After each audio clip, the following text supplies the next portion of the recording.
Hello students, welcome back to Sachin math classes. जो हमारा MSc का मैथ चल रहा है, partially differential equation and mechanics, उसके ऊपर आज हम लेक्चर नंबर 10 के ऊपर बात कर रहे हैं। अभी तक मैंने एमएससी के बहुत सारे मैथ पढ़ा दिए, सभी का लिंक नीचे डिस्क्रिप्शन में, नोट्स का लिंक पीडीएफ फॉर्म में दिया हुआ है, ठीक है। और इन जो मैथ मैंने पढ़ाए हैं इनकी प्लेलिस्ट मैंने नीचे पूरी क्रिएट कर रखी है, जाके डिस्क्रिप्शन में देख सकते हो। नोट्स की पीडीएफ नीचे डिस्क्रिप्शन में आपको मिल जाएगी। आज का टॉपिक क्या है बेटा, बहुत ही इंपॉर्टेंट और बहुत ही अच्छा टॉपिक है। Solution of initial value problem of non homogeneous transport equation. बेटा अभी तक हमने सबसे पहले लेक्चर में क्या सीखा, ट्रांसपोर्ट इक्वेशन क्या होती है, फिर उसका सॉल्यूशन सीखा लेक्चर नंबर 8 में। 9 में क्या कि 9 में क्या सीखा, लेक्चर नंबर 9 में होमोजीनियस ट्रांसपोर्ट इक्वेशन क्या होती है। आज लेक्चर नंबर 10 में क्या सीख रहे हैं, नॉन होमोजीनियस ट्रांसपोर्ट इक्वेशन का सॉल्यूशन क्या होता है। तीनों आपके एग्जाम में आई हुई है, इसलिए मैंने तीनों कराई है बारी बारी से, ठीक है। तो अब इससे पहले आप सभी से रिक्वेस्ट करूंगा कि चैनल पे पहली बार आए तो चैनल को सब्सक्राइब जरूर कर लेना। वीडियो अच्छी लगे तो वीडियो को लाइक और शेयर अपने दोस्तों के साथ जरूर करना, ठीक है बेटा। क्या है स्टेटमेंट, एग्जाम में आई थी ये स्टेटमेंट, ना कि आपके होमोजेनियस ट्रांसपोर्ट इक्वेशन के नाम से। ये नाम से नहीं आती, इसके नाम से आई थी। क्या थी, the initial value problem ut plus B dot D U is equal to F. बेटा यहाँ पे पिछले लेक्चर जो नॉन होमोजीनियस पढ़ा तो यहाँ क्या था, जीरो था। अभी क्या आ गया, एफ आ गया बेटा। बस यही डिफरेंस है, बाकी सब कुछ सेम है।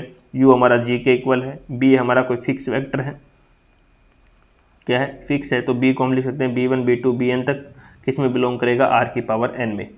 g हमारा सच दैट g क्या है, rn, f इसमें जाएगा हमारा, इसको नॉन फंक्शन है। हमें फाइंड क्या करना है, unknown function where u such that rn cross 0 से लेकर इन्फिनिटी rn में जा रहा है, ये हमें फाइंड करना है यहाँ पे। f और g कोई नॉन फंक्शन है, डिफाइन है r की पावर n+1 में। ये भी एग्जाम में नहीं दिया था उस दिन, तो आपको यहाँ से इससे ही पता लगा सकते हो कि ये नॉन होमोजीनियस है। ऊपर से जो g वाला फंक्शन, g और f दो हो जाते हैं इसमें नॉन होमोजीनियस में, यहाँ से आप पता लगा सकते हो, ठीक है बेटा। तो ये आपको याद रखना है, नॉन होमोजीनियस बहुत ही अच्छा टॉपिक है। एग्जाम में कम से कम 5 बार ये टॉपिक आ चुका है अभी तक आपके बहुत सी यूनिवर्सिटियों में। मैं सभी यूनिवर्सिटी का कॉमन सिलेबस लेके चलता हूँ, ना कि किसी एक पर्सनल यूनिवर्सिटी का टॉपिक कराता हूँ। तो ठीक है बेटा, इसको हम भी सॉल्यूशन करेंगे। ये भी कुछ मिलता जुलता रहेगा, हमारा जो ट्रांसपोर्ट इक्वेशन का सॉल्यूशन किया था ना अप्रोक्सीमेट, उसका 30% पार्ट सेम रहेगा। तो उसका हम सॉल्यूशन करते हुए आगे बढ़ते हैं। तो इसका सबसे पहले चीज को करते हैं, consider the partially differential equation ut plus B dot D U is equal to 0। D U का मैंने बेटा पहले ही बता दिया था कि डी यू को लिखने का ये है हमारा, ठीक है बेटा। अब मैंने बताया था कि b हमारा क्या है, बिलोंग कर रहा है Rn में, क्या है, एक फिक्स है हमारा। तो हम b को लिख सकते हैं b1, b2, b3 dash dash dash bn तक जाएगा। तो यहाँ पे मैंने b को ओपन कर दिया, डॉट इस du को भी ओपन कर दिया। तो du को लिखने के लिए मैंने बताया था, सबसे पहले बताया था ut क्या होता है, करली u अपॉन करली t। तो यहाँ पे मैंने लिख दिया ux1। अरे ux1 का भी मतलब भाई सेम ही होगा, करली u अपॉन करली x1। तो इसको मैं ux1 लिख सकता हूँ। तो देखो ओपन किया यहाँ पे और फिर u के साथ मल्टीप्लाई कर दिया, सबके साथ u आया। तो कर ली ux1, कर ली ux2, uxn dot is equal to 0। नहीं समझ में आया तो दोबारा बताता हूँ। ut एज इट इज था, b1 एक फिक्स था तो b1 की वैल्यू लिख दी। du का वैल्यू मैं शुरू में बताया था, du का वैल्यू लिख दिया। du हमारा क्या है, कर लिया अपन कर लिया x1 कोमा कर लिया अपन कर लिया x2, बाहर क्या था u, फिर सबके साथ मैंने u लिख दिया। तो इसको मैं क्या लिख सकता हूँ, ux1 लिख सकता हूँ, जैसे ut लिखा था मैंने शुरू में बताया था वैसे हमने लिख दिया है, ठीक है। अब इस b का इनके साथ सबके साथ लिख दे ut के साथ 1 लगा दो तो कोई दिक्कत नहीं है, कोई दिक्कत नहीं होना चाहिए। अभी b का मल्टीप्लाई करेंगे, b ux1 plus b2 ux2 plus dash dash bn uxn is equal to 0। कैसे लिखा बेटा, फिर arbitrary vector A B C D नहीं लिखते हैं, A comma B dot C comma D को हम लिखते हैं A C plus B D, उसी प्रकार से हमने इसको लिखा है। तो अभी हम इसको कैसे लिख सकते हैं, देखो b comma 1 dot U X one U X two U X N dot U T is equal to 0। बेटा ये बहुत ही इंपॉर्टेंट है, कैसे लिखा है, ये यहाँ से लिखा है, जैसे ये लिख रखा है ना वैसे ही इसको लिखा है। देखो यहाँ क्या है, 1 है, यहाँ देखो 1 यू टी प्लस में इसको क्या लिख, इसको ये देखो यहाँ पे b1 को हमने क्या लिखा, b ले लिया। अभी यहाँ पे b1 को क्या ले लिया, b ले लिया। तो b कोमा 1, ये जो 1 लिया है ये यहाँ ले लिया, मल्टीप्लाई का sign, u x1 u x2 U X N तक गया और यहाँ पे यू टी हमारा ये बचा हुआ था यू टी।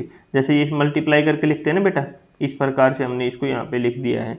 ये आपको याद रखना पड़ेगा, थोड़ा सा कंफ्यूजन वाली बात नहीं है ना, कोई मैं वीडियो में स्किप करके आगे बढ़ा रहा हूँ, बस आपको ये चीज़ें याद करके अच्छी तरह लिखना है।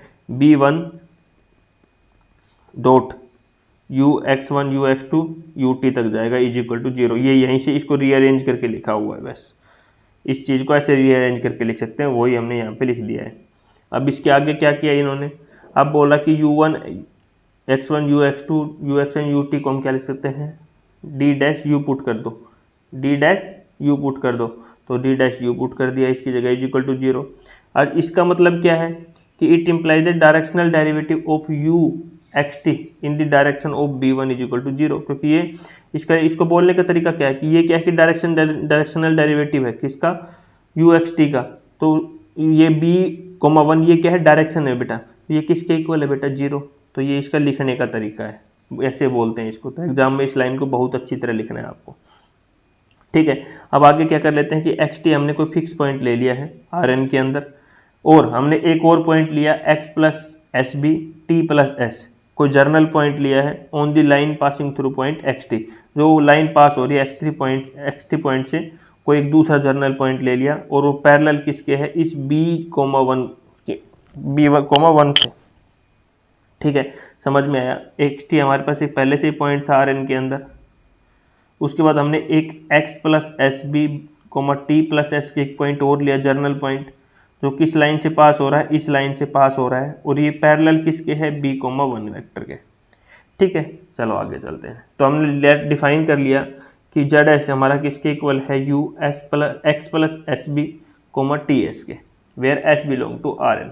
तो हमें पता है b1 का तो वही b1 b2 b3 है, और x1 का भी, x का भी क्या रहता है, x1 x2 x3 रहता है हमारा, तो इसको हम क्या लिख सकते हैं, x1 plus S b1 x2 plus S b2 चलता जाएगा, xn प्लस एस bn, और इस t प्लस f ने s एज इट इज लिख दिया। अब ये ऐड कर लेते हैं कि इसको हम क्या ले लेते हैं x1 डैश, इसको ले लेते हैं x2 डैश, इसको ले लेते हैं xn डैश, और इसको ले लेते हैं t डैश, ऐड कर लेते हैं। ये सारी चीज़ें हम पुट कर देते हैं यहाँ पे, ठीक है। जब आपने पुट किया तो ये हमारे सारे इसके इक्वल थे, ये पुट कर दिया यहाँ पे। अब क्या बोल रहे हैं, इसका डिफरेंशिएशन कर दो विद रिस्पेक्ट टू आर, मतलब एस का डिफरेंशिएशन करना है, जेड डी एस का करना है विद रिस्पेक्ट टू आर। अब वही चेन रूल से करना पड़ेगा बेटा, ठीक है। तो यहाँ पे हम लिख सकते हैं करली जेड डिफरेंशिएशन करना, सॉरी जेड अपॉन करली एस कर लिए बेटा, ठीक है, एस में करना है। अब यहाँ पे देखो बेटा, पहले करेंगे करली u अपॉन करली x1 डैश, फिर करेंगे करली x1 डैश अपॉन करली s, सॉरी करली r, बेटा s की रिस्पेक्ट में करना, ये r की रिस्पेक्ट में लिख दिया मैंने,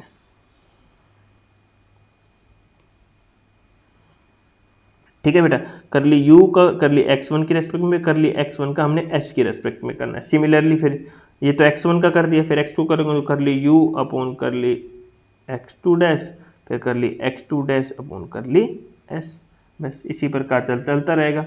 t का नंबर आएगा तो कर ली u अपॉन कर ली t1 डैश, कर ली t1 डैश अपॉन कर ली s, यहाँ पे हो गया, ठीक है। अब बेटा यहाँ पे देखो, थोड़ा रफ कर रहा हूँ, जो अभी मैंने समझाया उसको यहाँ पे अभी थोड़ी इंपॉर्टेंट चीजें आ जाएंगी, वो करेंगे अभी, ठीक है।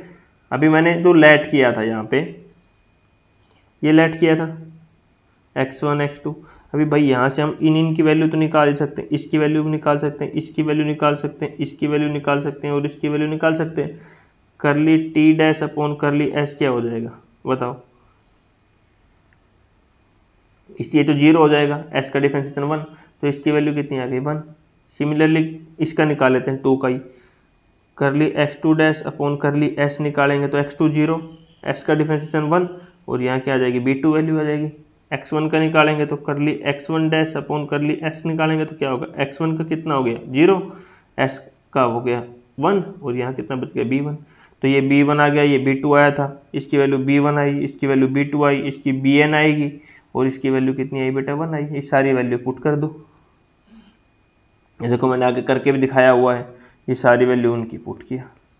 तो ये इसको मैं क्या लिख सकता हूँ, देखो मैंने पहले भी आपको बताया था जो डी यू है इसको हम क्या लिख सकते हैं, करली अपॉन करली x1 प्लस करली अपॉन करली x2 plus dash dash dash करली अपॉन करली xn तक।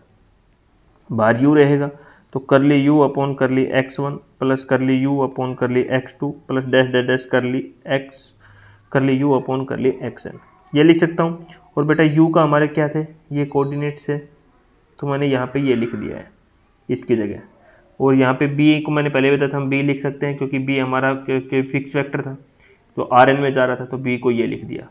यहाँ किसका बेटा, इसको मैंने क्या लिख दिया, ut, मैंने पहले बताया था इसको हम ut लिख सकते हैं और इसके ये कोऑर्डिनेट लिख दिए यहाँ पे, ठीक है। अब इसको ही हम क्या लिख सकते हैं बेटा, ये मैंने 10 बार रिपीट कर चुका हूँ यहाँ तक आपको, कि जो करली जड़ है ये इसको मैं किस फॉर्म में लिख सकता हूँ, b डॉट ये इस प्रकार से लिख दिया, ut को हमने एज इट इज लिख दिया। अब पहली इक्वेशन पे जाओगे तो आपको पता चलेगा जो इक्वल टू क्या था, f था, ये किसके इक्वल था, f के इक्वल आ जाएगा पूरा, तो ये हमने f के इक्वल लिख दिया फ्रॉम इक्वेशन फर्स्ट।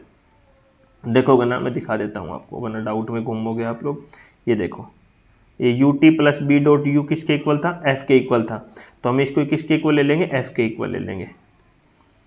ये किसके इक्वल ले लिया, ये सारा किसके इक्वल है बेटा, f के इक्वल था, तो मैंने f के इक्वल ले लिया। कोऑर्डिनेट्स हमारे x plus S B dot T ऐसे रहेगा ये, और ये हमारा किसके आया था, D Z upon D S के इक्वल आया था।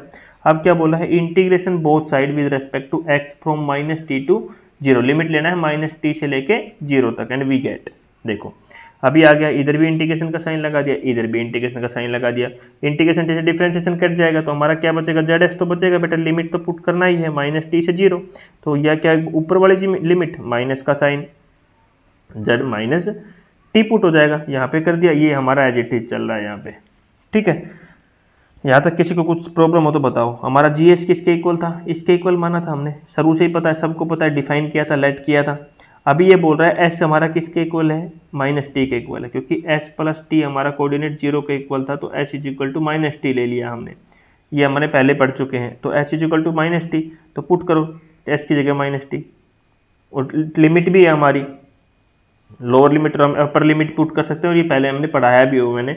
लोअर लिमिट क्या है, माइनस टी है, अपर लिमिट जीरो, तो एस की वैल्यू एक बार टी के इक्वल, एस की वैल्यू एक बार जीरो के इक्वल, तो पुट करो, तो पुट किया माइनस टी, तो यू एस ये हमारा जीरो हो जाएगा, क्योंकि S plus T equal to zero, तो एस माइनस टी हो जाएगा, तो यहाँ पे ये वैल्यू जीरो हो जाएगी, तो जेड माइनस टी की वैल्यू क्या आ गई, ये आ गई।